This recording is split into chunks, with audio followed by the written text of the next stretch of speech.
plano ng Department of Public Works and Highways o DPWH na ituloy ang mga natenggang flood control projects ng ahensya sa bansa.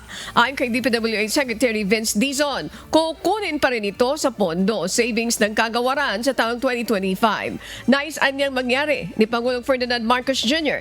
na linisin ang DPWH sa pagpasok ng taong 2026 at wakasan na ang anomalya sa flood control project sa buong bansa. Anya, unang natuklasan ang problema sa flood control nang magtungo ang Pangulo sa Kalumpit at Baliwag, Bulacan kung saan nakita ang iba't ibang proyekto na hindi tapos. Gayon din ang mga tinatawag na ghost project na kinasangkutan ni Engineer Henry Alcantara at Bryce Hernandez ng OIC First District Engineering Office ng DPWH sa Malolos, Bulacan.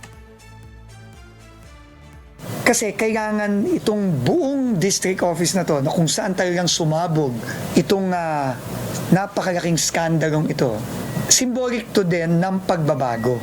Sabi ng Pangulo sa akin, linisin natin ang DPWH, reformahin natin ang DPWH para hindi na ito maulit ulit.